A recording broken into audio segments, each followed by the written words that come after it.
Hi, everybody. Welcome to the sixth and penultimate lecture in our 2024 Scholars in the Square series. I want to welcome those of you who are with us today through Zoom or YouTube, and those of you who are with us this afternoon in this room. It's so lovely to see some folks whose faces I don't recognize, actually. That's great. After a 20-minute talk by Sean Kiley, Dr. Patrick Boyle, a colleague and friend from the music department to the Faculty of Fine Arts, will join Sean and me for a 20-minute conversation, and then we'll spend about 20 minutes on a broader discussion. Our speaker today is Sean Kiley, a CSRS graduate student fellow and a PhD student in music, composition, and psychology. In addition to working on his dissertation, he's a musician and recording technician. Before he started his PhD, he completed a master's in music composition at UVic and a BA in music at DePaul University in Chicago. His dissertation deals with the relationship between music and trance, with special attention paid to the science, the art, and the sublime elements of musically mediated spiritual experiences. One of the things I love about the CSRS is the wide range of people who participate in our community.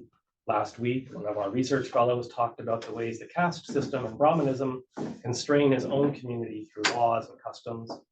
Next week, we'll hear a calligrapher talk about her work with sacred text and sacred texts. And this week, we're going to explore the frontiers of music as well as consciousness. Or at least I think that's what we're doing. Our interest in diversity also takes us into research by and about Indigenous folks. And so before I turn the digital podium over to Sean, I want to acknowledge and respect the Lekwungen peoples on whose traditional territory the university stands, and the Songhees, Esquimalt, and Salish peoples whose historical relationships with the land continue to this day. So please join me in welcoming Sean.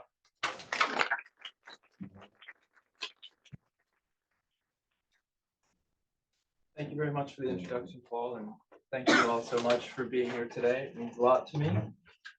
So, music and altered states of awareness, exploring methods of inducing trance through sound. I would like to start with a poem. We traversed worlds within, without, within, like the steady breath of dreaming cosmic giants, who sleepless for eons, at last took repose under the Bodhi tree, like the saints who at once felt a great inhale and became a beacon of release, exhaling all the world's sorrow, all the lonely world's grief, drifting into the deep, into a realm of curious beings, a state of motionless peace, where the heartbeat slows, yet we run headlong into celestial weaves, our own, our ancestors, our solar systems. But it was not nighttime, and we were not asleep. So as a brief overview for this talk, I'm going to start with altered states of awareness. What are they? And secondly, a comparative analysis between altered states and trance. And then briefly, we'll touch on the relationship between trance and spirituality. And finally, music and trance. And before getting to this talk, I want to discuss the methodology of my research, as specifically how it's going to be informing the talk today. So my approach is to map the neurological and experiential states of altered states in trance, and thereafter design musical stimuli to see what aspects or kinds of sound can influence these states most effectively. And this is done by testing listeners via survey and neuroimaging. And then finally, as a music composition PhD candidate, composing music based off the most influential facets of music. So some preliminary research questions would be, what is an altered state of awareness versus trance? And sub-question, how can we measure these states? And second question, what are the implications of trance in regards to spirituality? So starting with sub-question, how can we measure these states? Because this question may help us get a better understanding of the difference between trance and an altered state. So the easiest method to measure altered states is via electroencephalography, or EEG. And EEG essentially measures the rate of synaptic firing in the brain in terms of frequency or cycles per second, which we refer to as brainwaves. So the kind of testing implemented for this research, brain imaging is going to be accompanied by survey so as to cross-reference individuals' neurological activity with their experience. So this is what an EEG output reading might look like. In EEG, we have 5 main brainwaves that we cycle throughout the course of the day. And it's not that each of these brainwave patterns are the only frequency present in the brain, but it's their level of relative dominance. All of the brainwave frequencies are actually present in the different cortexes of the brain at the same time, but usually one frequency is most dominant. So we would say during REM sleep, the delta wave is dominant most in the brain activity at the bottom of the chart. Whereas in the dream state, theta waves would be the most present. And then moving up, alpha waves, they occur in states of relaxation and also begin to appear as soon as we close our eyes. Beta waves, they're present during most hours of the day we spend working, driving, and also occur in states of anxiety. And then finally, gamma waves, they dominate during states of flow, where focus is increased to the point of an absorptive state, such that the salience of any distractors becomes increasingly diminished. So the question is then, if we experience a whole range of frequencies throughout the course of a day, what constitutes an altered state of awareness? And a working definition for the context and purpose of this study is that an altered state occurs when the dominance of a particular brainwave frequency appears outside of its normal context or association. So if we take beta and alpha as the normal states of awareness, since we spend most of our waking hours during these, altered states essentially imply a deviation from these normal states of awareness that occur on the extremes of brainwave behavior. So namely theta, delta, or gamma. So as an example, an altered state could be meditating during the day generates theta brainwave dominance, which is usually specific to dream states. So we could say that meditating induces, in some cases, may induce an altered state of awareness. So then what's the difference between altered states and trance? The key difference between these two things is that trance requires and may arise out of an altered state, but an altered state is not a trance. So the question is, how does trance occur? And there are two things that need to happen, one of two things, depending on once one is in an altered state that allows for trance to occur. And first is the increase of relative dominance. And this is as the relative dominant of the particular altered state increases, the more dominant that particular brainwave frequency is shown to be, the deeper the trance. So you can see here in an experiment using pranayama to measure gamma activity in advanced practitioners, yet the gamma state is more dominant as compared to novices. So the advanced practitioners are in what you'd say a deeper trance. And then secondly is what's called coherence, which is essentially the measurement of phase synchrony between brainwaves. So you can see these waves here, they're all more or less in sync with one another. So this is the idea of like simple ratios between brainwave frequencies. So ones with more simpler ratios produce more coherence. So if we had, let's say, a 20 hertz frequency and a 10 hertz frequency pattern, they would be coherent compared to a 21 and a 9 hertz frequency. So with this in mind, trance states, they occur on a very wide spectrum of intensity, such that the more relative dominance and the more coherence, the deeper the trance state. But there are also two types of trance states that occur within their own spectrum of intensity. And the first of this is called the tropotropic trance.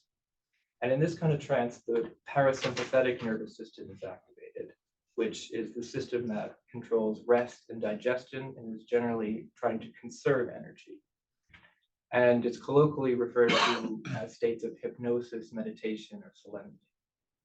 And on the other hand, we have the ergotropic trance, which is when the sympathetic nervous system is activated, that is associated with the fight or flight response. And this is colloquially referred to as states of flow, possession, or ecstasy. So there are many other neurological correlates of trance, such as right hemisphere dominance that have been surveyed via fMRI and other brain imaging techniques. But one in particular is important to the relationship between trance and spirituality, and that's the reticular activating system, or the RAS. And this is the system that modulates circadian rhythms of sleep and wakefulness, but also acts as a filter for our perceptual stream. So the more salient the perception, such as someone calling our name or our baby crying in the night, the more likely the RAS will be to pass through this information to our conscious minds. But in states of deep trance, the RAS may become bypassed such that perceptual information is no longer subjected to this normal filtering. And this occurs as a result of increased coherence. So the idea is that the less work our brain has to do to sustain activity, the greater the bandwidth for incoming information. So our perceptual organs then are able to perceive a vast range of external sensory information, but only a fraction of this information is generally registered as pertinent during normal states of awareness because it would overwhelm us. But in deep states of trance, when the RAS system becomes bypassed, there's a vast array of sensory information that suddenly becomes more readily available to our conscious minds. And interestingly, the RAS is most effectively bypassed in psychedelic states, which are essentially deep states of trance, neurologically speaking. So in regards to spirituality, we often might characterize ancient or animist cultures' claims of their ability to talk with plants and animals, or even commune with different gods, as a sort of beautifully poetic mistake, but a mistake nonetheless for more rationalist culture mentality. However, some of this research suggests that perhaps this ability actually arises out of our capacity to enter into deep trance states where the RAS becomes bypassed and thus allows for subtle perceptual information that's not usually accessible to our conscious minds to suddenly become salient, such that the external world is perpetually available to commune with or converse with. And perhaps the spirits of the forest and the sky are always trying to commune with us, but we just don't strive to make the space or free up the neurological bandwidth for it via these deep trance states. And this is also the case for interpersonal information, where there's a greater capacity for our minds to dialogue with yet unexplored unconscious reflections that can result in a sudden realization, which can have a spiritually profound quality such as awakening or enlightenment. So what is the relationship between music and altered states of awareness then? So to begin with, previous studies, music has been shown to be able to generate altered states of awareness and therefore create the potential for trance. So my secondary research question is, can we determine the specific aspects of musical practice that alter states of awareness as a result of cognitive processes, thus increasing the potential for trance to occur?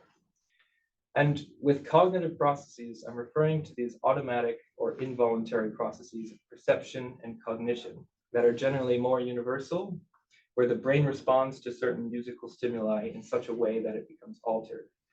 And this is markedly different from emotional responses to music, which also have the potential to amplify states of trance, but they're strictly personal or cultural, and therefore much more difficult to test or quantify. So my research deals with aspects of musical practice present across cultures distilled to their essence. And these include rhythm, tuning, texture, density, and movement. And the experiments designed from our research are an attempt to discover the most effective elements within these categories of musical practice that induce an altered state. So essentially, what I've done is compose specially designed stimuli that will be presented to participants while they undergo neuroimaging. So to briefly touch on each of these, rhythm, when I say rhythm, what I'm referring to is the beat or pulse in musical practice. It's the division of time or beats per minute in Western music. And there's a phenomenon known as the frequency following response, which is an involuntary cognitive process where the brainwave patterns entrain to regular interval patterns of external stimuli. So for instance, if we were to listen to a continuous rhythm or pulse at about 300 beats per minute, after sufficient exposure, our brainwaves will start to mirror or entrain to this pulse. And beats per minute is essentially another way of expressing frequency, which is measured in cycles per second. So if we convert 300 beats per minute to frequency, we get 5 cycles per second, which is a theta brainwave. So this phenomenon, it occurs regardless of whether or not we can even hear the stimuli. And it's been shown to be effective even using infrasonic frequencies below the spectrum of hearing. But in the present literature, it's not known what kind of rhythms entrain most effectively, what kind of sounds ranging from high to low sounds, to pulses produced by drums or by interference of two closely related tones. So all musical practices engage in some form of tuning, or the relationship between tones within an octave, like C to C on a keyboard. And the ratios between tones is comparable to the ratios discussed in coherence. So for instance, an octave interval, C to C, has a ratio of 2 to 1, such that the tone an octave higher is twice that of the initial tone.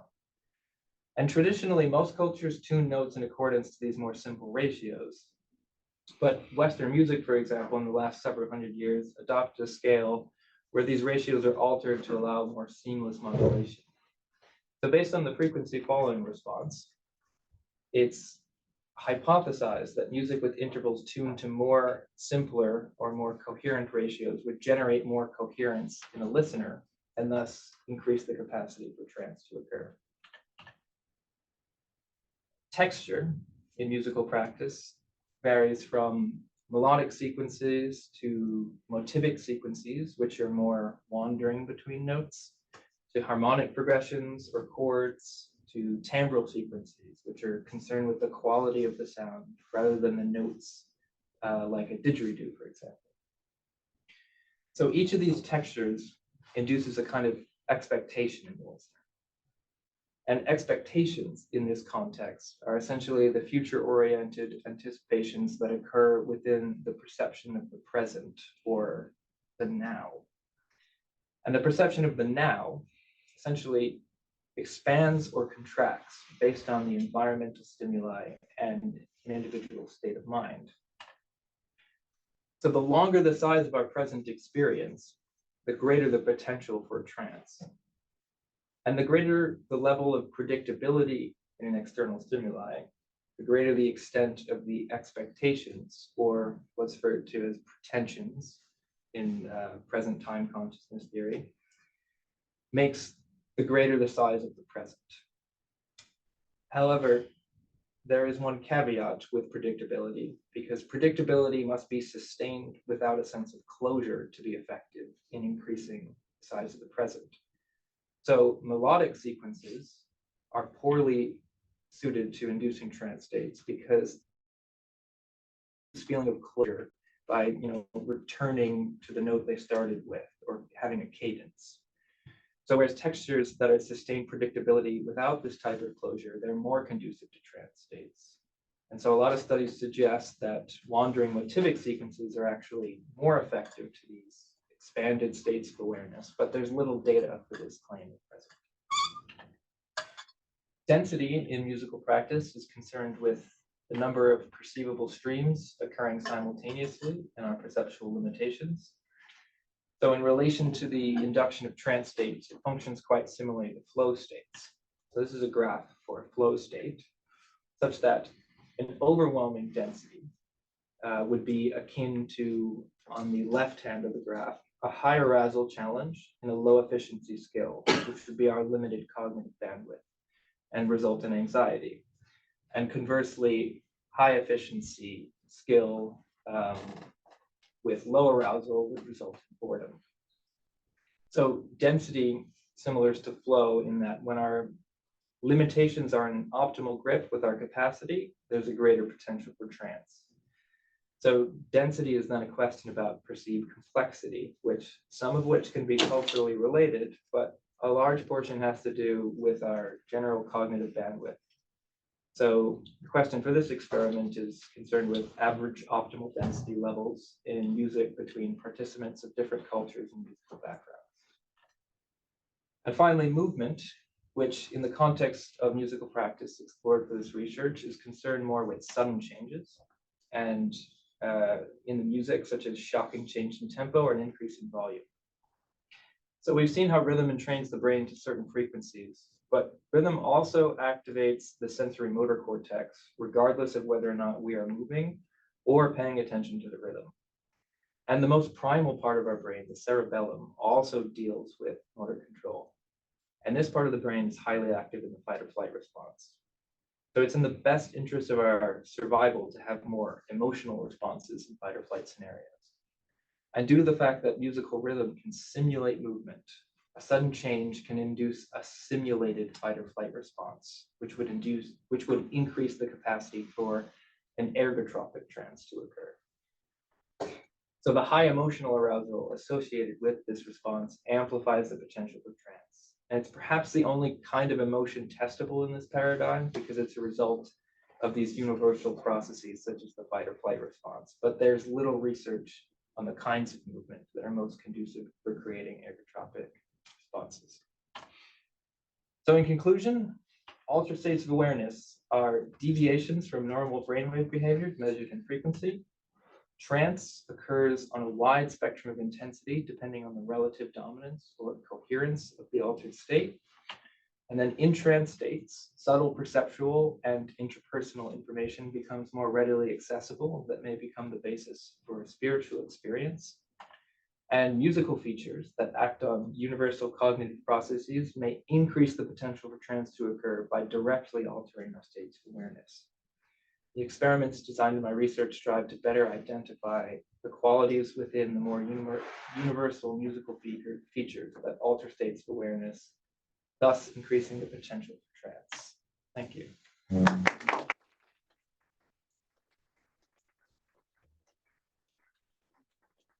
A little bit. So Patrick, so we always try in the second section to invite a colleague or a friend who is familiar with some of the basic issues that are being teased out in the lecture, but who actually can bring a slightly different perspective to it. And so I'll let you guys take it away. I'll just be here to support, cheer. Thank you so much. What a keen mind and what a wonderful journey you've taken all of us on. I learned a great deal. I wonder is it actually, could we possibly hear some of these examples? Is it? Yes. And at risk of the viewers at home and in this room, to induce these states. I hope no one's driving. And would you care to explain which of those elements between rhythm, tuning, texture, density, and movement that you would like to show? And I have some questions about them as well, but what would be good to be on offer? Yeah, I think I have an array of sound prepared. I think if we did some with rhythm, the frequency following response, because this is one that's very interesting to me. So in one part of the experiment, it's comparing the effect of things like a singing bowl, which can induce the frequency following response, which I brought with me and I can play, but I have a very nice recording of it that's very clean. And so the question would be like, trying to figure out what modalities are most effective to create this entrainment process. So if we listen to a little snippet of a singing bowl, the experience won't be obvious. This will be more of long-term exposure and monitoring people's brainwave behavior. But for the sake of sharing what some of the sounds might be, here's one.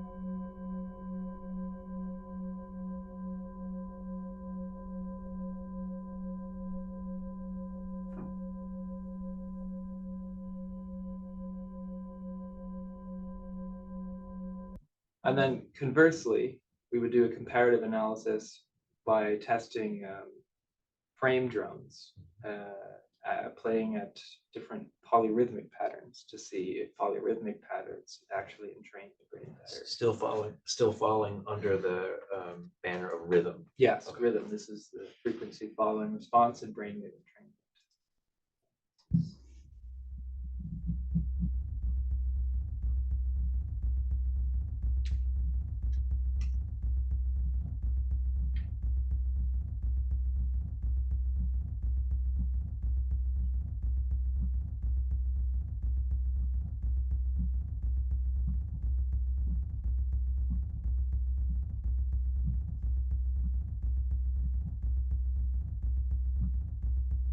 That one would work on me. Cool.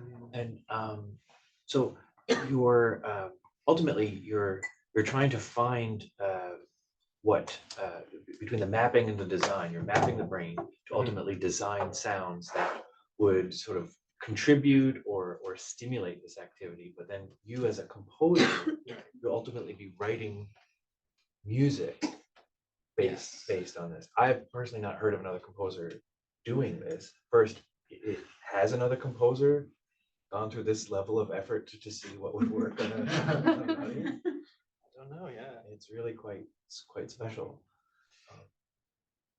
Thanks.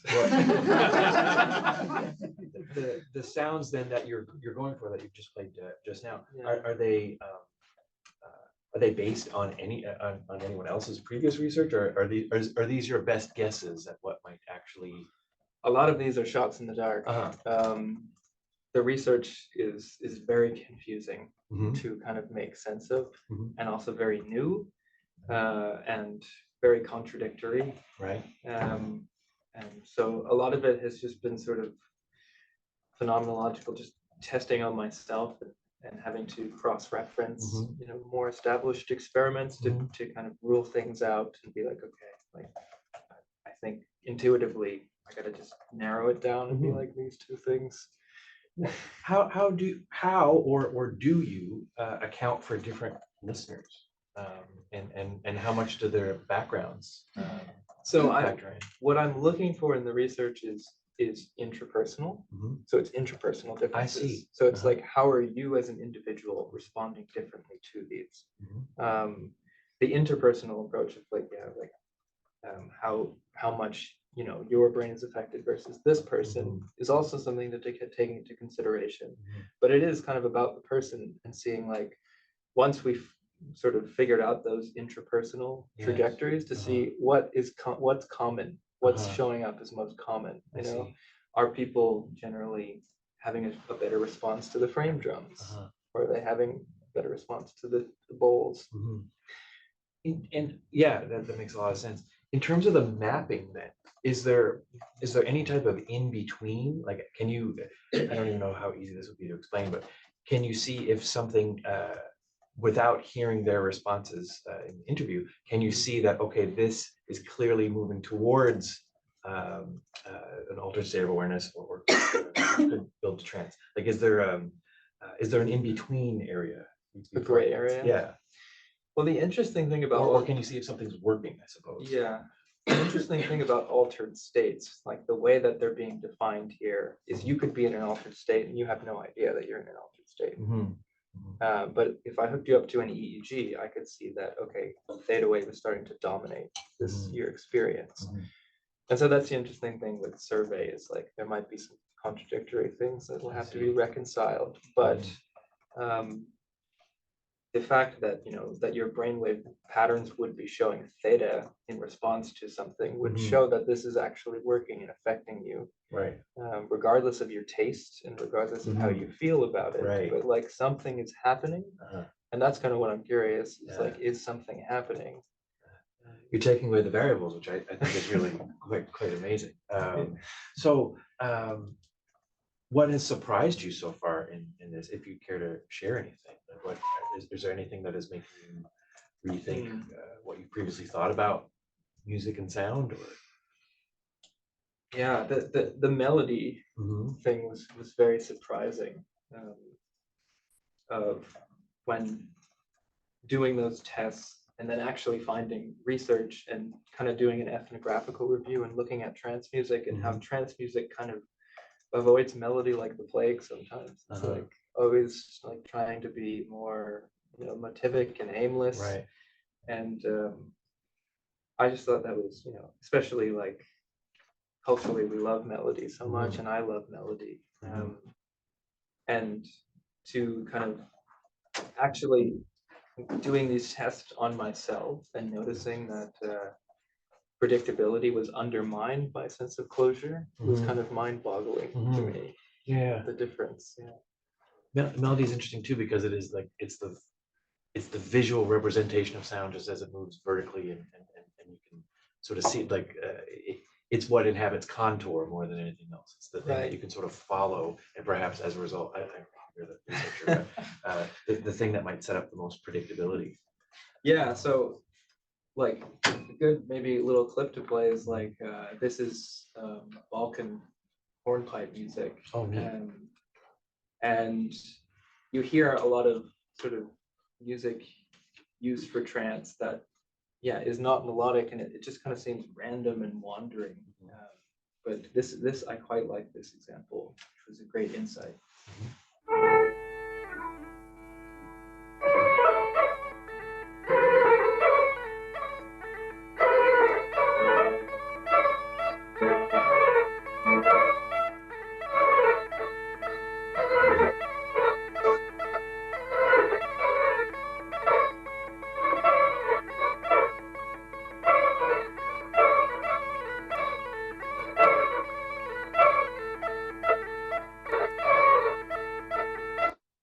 Listen to it all day. Well, seeing as you played a Balkan example, like one of the things you mentioned was about there's a relationship. The ratios between tones can be related to the ratios that you see in coherence. Right. So, are there non-Western musics that line up with the potential of trance more than Western music, in so far as you've researched or checked out? Wow. Even if it's a best guess. Yeah, I'm not an ethnomusicologist. I will say that to start with. Thank God. They're the worst. I would say, well, in my interest, it's more like music in antiquity that seems to like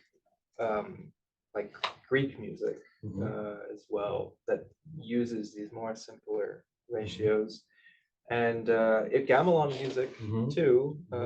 Really tuning to the whole ensemble. Gamelan music being Indonesian music with the large bronze gongs that have a tuning system that, as you just say, they're all tuned together at once. They become their own sound world. Their own sound, such that you couldn't pick up a guitar and join in. Right. Work. Right. It's in a different tuning. So how much of this mapping that you see on folks and their interpersonal responses, or the research that you gather, do you have any thought of how much you will abandon just to make some music that you like? Because you really are onto something very interesting. So, but also you're an artist. So how do you? Have you even experimented composing any music in this regard? And is this question bothering you? This comes up a lot. Okay. I think maybe Anthony Tan is maybe listening right now, and I've had plenty of discussions with him where he's my supervisor, where I get stuck with composing in this because it's very sort of rigid and logical. I see. And so trying to reconcile this sort of like very, I guess you say, like allopathic one-to-one idea versus like music, which is kind of mysterious. And I remember I came to him and I was like, Anthony, I don't know what's going on. Like, I'm doing this research, but like I'm writing music that I'm purposely trying to like break the rules that I'm trying to establish. I'm like going against what my things. I see. When I was, and he was just like, just go with it, just see where it leads you. And I was okay. Composition is strange. Art doesn't work the same way. Well, that's something that makes you so interesting. You're the only psychology, PhD in psychology and music that I've ever met. Like that, you have a really interesting thing to bring to both fields. I'm excited to ultimately hear what you come up with. I'm also a little worried about what it might do to me if I check it out. But it is something, it's something very special. Is there another sound that we could hear? Maybe Yeah, another particular element? I have, this is a motion one, which I really like. Mhm. And this one you have to bear with me because it works better if, well, I don't want to spill the beans. but Yeah. Just enjoy this one for a Okay. minute.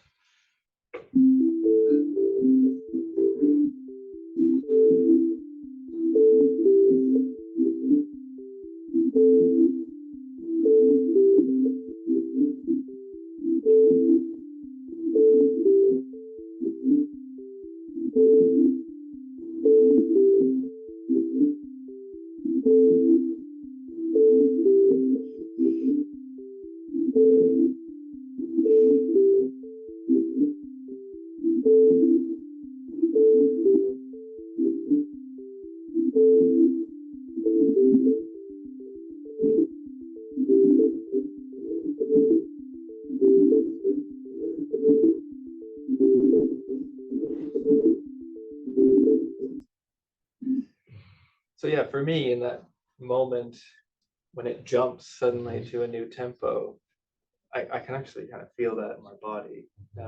But I mean, that's only like a few, like 30, 40 seconds of exposure. If you imagine long-term exposure, like how effective something like that can be.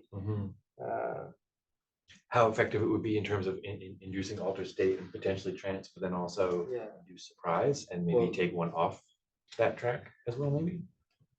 I don't know. Yeah, well, that's kind of interesting contradictory things, right? Because I was talking about when we're talking about expectations and texture, that has to do with more with tropotropic trance. I see.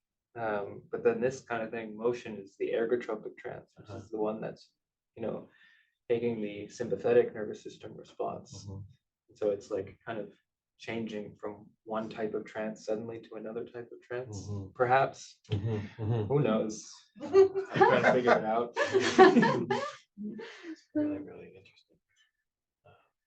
And even that example, well, do you want to spill the beans on what we just listened to? Does it? It was, yeah, the motion one. Right, Yeah. but isn't there a specific set of pitches that's going on there? Oh, yes, that's not as important for this one. Okay. It's a pentatonic scale, and the idea is that, well, it's repeating this one, but it's trying to do it in such a way where it's motivic wandering so that you're not really forming any patterns. And so it's creating this kind of, again, that sort of optimal grip of that density slide that I Right. showed. It really just applies everywhere. It's like, optimal grip between, is it too predictable? Is it too unpredictable? Right? What is the optimal grip is where trance states seem to thrive. I see. Flow states too, also you call them. Wow. What then is like,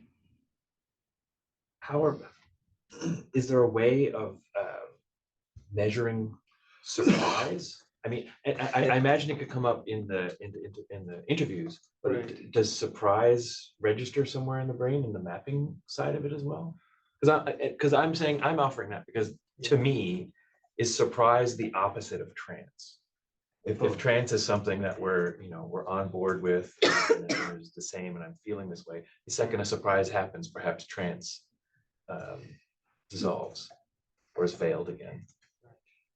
I don't know. Yeah. Well, it depends on the idea of surprise. Right. What is surprise? I would but what I'm speculating is that surprise is a way of entering an ergotropic trance, which is just another kind of trance. So you'd probably see activity in the cerebellum with surprise because it has this sort of momentary like fight or flight response. Yes, right? that's what I was thinking of. Yeah. Kind of thing. So it's like, and this ergotropic trance uses like the fight or flight response to sort of ride into a trance state. Right. Because I wonder how many people in the room were doing what I was doing, which is trying to find the pattern in that. I was just about there. I was tapping it out. Yeah. And I was syncopating my foot taps and my hand taps. I'm thinking, okay, here we go. About to get it. It's got that 5/7 time, and then boom, you changed it, or it changed. Right. And so, in terms of surprise, I would think it might actually jar me out of it, and I would think, oh, someone's playing with me. Right. And then I would have to, I'm not sure it would loop me into, I mean, would it continue in that second rhythm?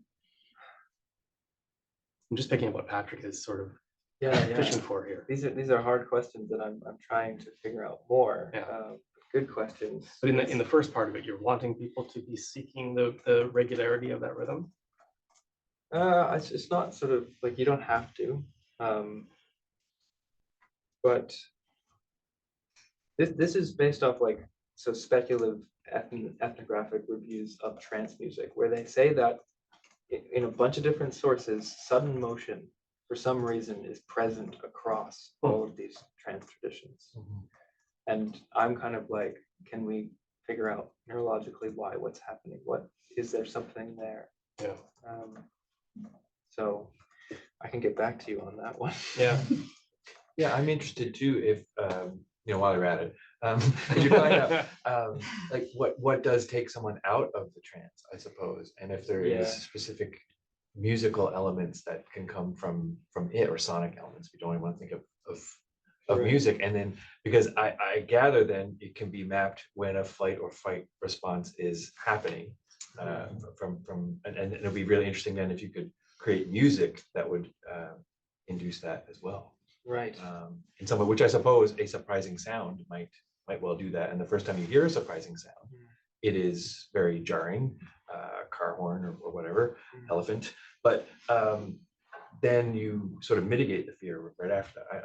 I'm just spitballing here. It's a dinner party, but it's fun to think about. I was actually thinking about this because this is actually a challenge when I perform sound healing with electronics. Really?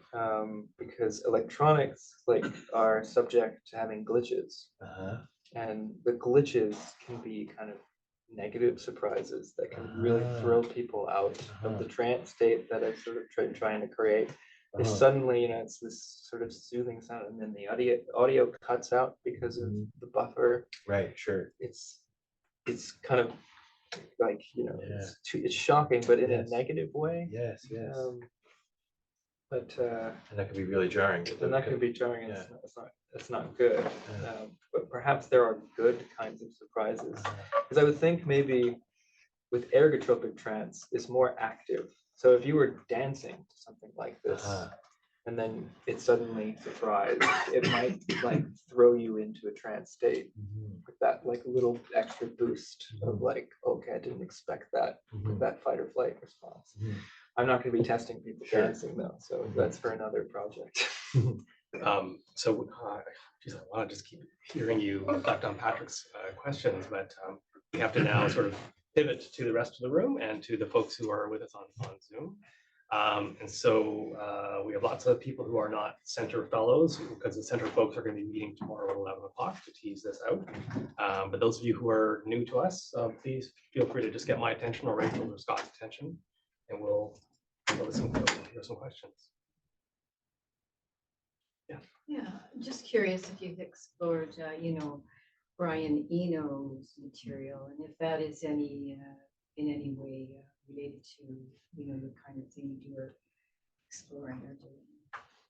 Yeah, I think one thing that I find really interesting with Brian Eno is the generative approach to the music, where it's the same, but it's always different. And he does this on albums like Thursday Afternoon or Reflection. Reflection is such a great record. Yeah, there's something about the fact that it's like the same thing happening, but you can't quite find the patterns, and you are seeking them. And the more that you keep seeking them, the more that it keeps inviting you into this strange altered state. So yeah, that's my relationship to that stuff. Thanks so much. It's so fun to come to these talks and hear a whole other language. Like if I could use motivic wandering in a sentence at some point this week, that's going to be great. That's going to be a good day for me. And that's really refreshing. And just reflecting what you're saying and how actual little research is doing here, I suppose I shouldn't be surprised, given that I was speaking with Marianne Burrows. Do you know Marianne Burrows? I don't. She's one of 2 music therapists registered on the island. only 2 Wow. registered on the whole island. And given that, and given that this research is in some ways so groundbreaking because of the paucity of research out there, where do you see application going forward? And the reason I ask this is for 2 reasons. One, do you think that there'll be able to be like a generalized approach to music therapies? And where does that come? Where's the limits of that before it comes into the contact of needing to be a musician, able to respond to in real time, things that are happening in the room? Sure. Yeah, thank you. A good question. I think about these things a lot, but I think the thing for me is at the end of the day, with this research and this kind of stuff, is I think I'm just an artist, and I just make art.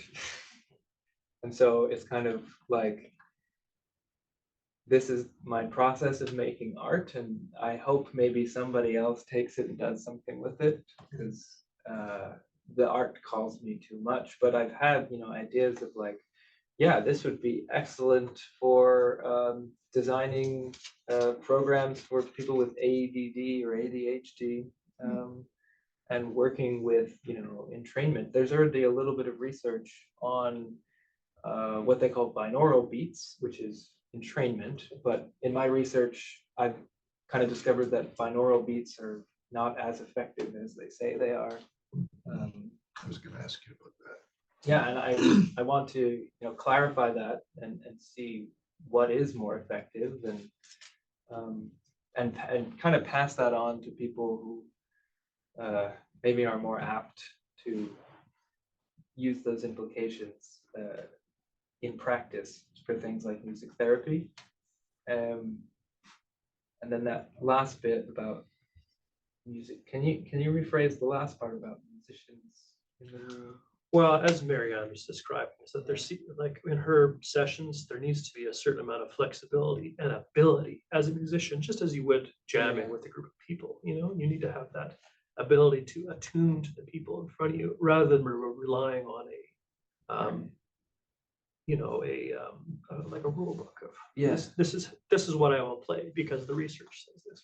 Improvisation. Improvisation, and even you're describing wanting to kind of push up against your own findings and go in a different direction. I think Marianne would argue that like often that's what's called for in a session. Sure, no, that totally tracks.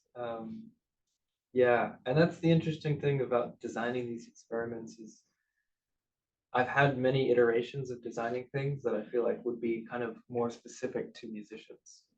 And it's like trying to find where's the sort of middle ground that might work. And that's what you do one-on-one. It's like have a whole palette of possibilities to see like, how are you responding to this? Okay, how are you responding to this? Kind of, that makes sense. That's great. Yeah, thanks so much. Right. Yeah, we have a question from Joe Salem. The question is, in your research, have you determined an onset period for trance for most people? So to clarify, is there an onset period during which you expect different listeners to adjust to the sound, and then a period during which you expect all listeners to be fixed into brainwave patterns by the sounds? Yeah, good question. Thanks, Joe. So in my research, I'm not looking for trance. I'm looking for altered states of awareness, which is the entrainment that happens prior to trance. In research that concerns trance, it's shown that participants usually need at least 15 minutes of exposure to get into trance. However, with altered states, they seem to be quite quick, such that depending on the thing, it could be about 2 to 3 minutes. But this is a thing that's a problem in the literature, specific to frequency following response and entrainment, is most of the literature doesn't tell you how long they subjected participants to listening to something. And some have like only 1 minute and they say, we found nothing, therefore this is no good. And then others like, well, we gave them 4 minutes and it worked really well. But not all the research papers actually mention how long. And so it's kind of like, shoot. Seems pretty basic. It is good, basic. Yeah. There's a lot of basic fundamental things, and I think it's because with entrainment literature is you have mostly non-musicians. Yeah. So one of the other things they'll leave out is the frequencies that they're using. They'll just tell you about the difference tones, like in binaural beats. They'll say that we're measuring for 5 hertz theta. It's like, okay, but what tones are you using? To like, that's important to know. Yeah. Thank you for your presentation. I have so many questions. The session ends at 6 p.m. or 6 a.m. Yeah, 6 p.m. But you're cordially invited to come join us tomorrow Oh, yeah. Well, as I'll an try to insider of sorts. think. Okay, a couple of questions. In one of your slides, when you were presenting the wavelengths, etc., there was a phrase saying universal cognitive processes. And I wonder if that's the case. That's your assumption, but maybe our brains and what's happening inside are not so universal, right? Some people are more attuned to some things, the music, pun intended, than others. So this idea of the universal might not be. And I know it's a complex and big question. That's my first question. Second, you mentioned spirituality. What do you mean by that? Easy. Yeah. So, yeah, I think what I meant to say, if I didn't say it, was more universal. Because, yeah, universality is a tricky one, especially within the realm of scientific studies like this. So an example of that would be like the hearing range tends toward a general universality of we can't hear below 20 hertz. And that's just because anatomically we're not built that way. And so the idea is to try to extrapolate from anatomical structures that create cognitive and perceptual processes to make those the subject of testing, which with as much degree of relatedness to sticking to the more universal things, because it's a very interesting process doing that, because I uncover in myself how many things are cultural, just like, or also specific to musicianship, like, oh, you don't hear this? Like, it's crazy, the heck. I thought everybody did. So yeah, when I say more universal, like this is something like the frequency falling response seems to be universal because it's using anatomical structures of the brain and of hearing, which are more universal. So it's I would say it's a heroic attempt, but I might fall very flat on that. Spirituality. And yeah, spirituality. What do I mean by spirituality? Well, what did I say? Trance and spirituality. The relationship between trance and spirituality. Spirituality, I suppose, is this way of dialoguing with something greater than oneself. Whether that's the intrapersonal elements of oneself, or the external world, or a god, gods, or goddesses, however one might position that. And the thing about trance is trance disrupts the autobiographical self, such that the normal neural pathways that are associated with our personal story get disrupted in trance states. So suddenly we begin to dialogue and commune with something outside of ourselves. Is this related to the psychedelic turn? It's also another vehicle through which one gets that experience. Yeah, does that make sense? The psychedelic. Well, like the interest that many people have in psychedelics is precisely to circumvent that kind of autobiographical experience. Right, it's a disruptive, frame-breaking process to gain insight essentially. Spencer. So wonderful presentation, Sean.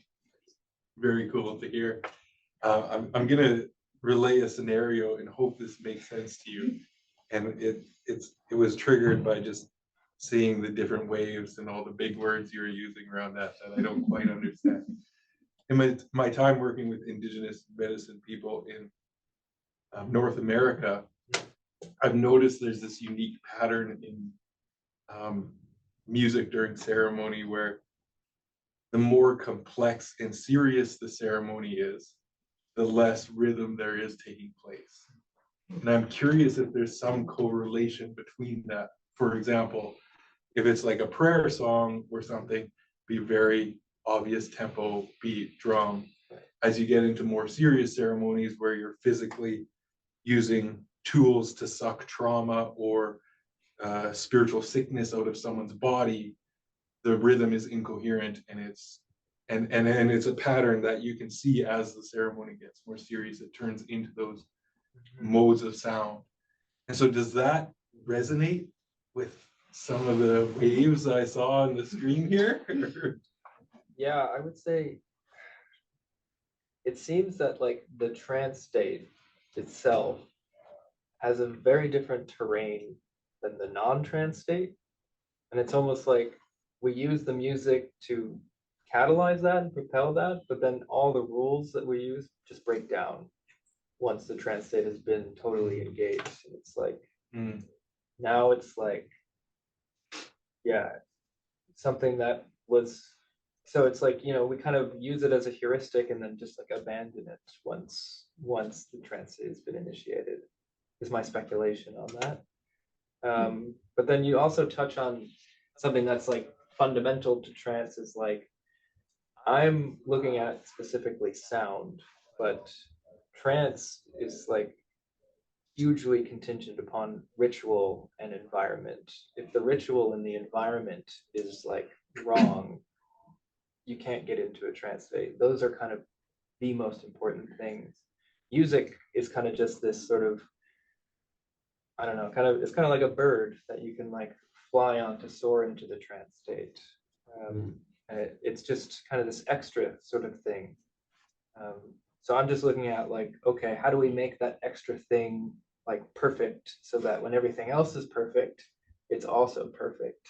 And it's doing the best job that it can to throw us into that realm if we want to go there. Rachel? Yeah, so we have some questions that I'm gonna just ask all together. So we have some questions from Timo. Do you think that the general use of 12-tone equal temperament hinders a therapeutic response versus tunings with simpler ratios? They also ask, do you listen to music and sounds differently since you've begun your research? So that's one set of questions from Timo. And then a quick question from Catherine is wondering whether or not this sort of research could potentially be used for nefarious purposes. We only have about 2 minutes, unfortunately. Those are great questions. Yeah, 12-tone equal temperament. That's something I hinted at suggesting, and this is another thing with musicianship. That's the kind of tuning that we normally use when we sit down at a piano. It's 12-tone equal temperament, and it's slightly detuned. Tuning is an interesting one because there's preference, but then there's also like, again, how is it actually influencing your brain? Those are kind of two different things, preference and like, how are you being altered? And yes, the way I listen to things has been altered. And yes, like sound as a weapon, like this is a thing, like people use sound as a weapon. And, you know, if you can control people's states of mind with sound or get them to be inclined towards different states of mind, it's totally nefarious. Yeah. Yes. And I guess the sort of the punchline is partly like, well, as you begin to understand the science of it, but also the art of it, we understand how it's affecting our bodies and our minds differently, in a more sophisticated way. Yeah. I didn't want to end on a nefarious tone. But thank you very much, Sean. That was great.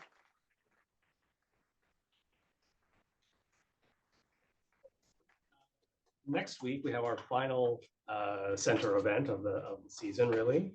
And it's in a different place. Okay, it's in the sub building, the upper lounge at 5 o'clock. It's kind of the semi-gala event for our artist in residence program. And so Georgia is going to be taking us through her work that she's been doing at the center this year.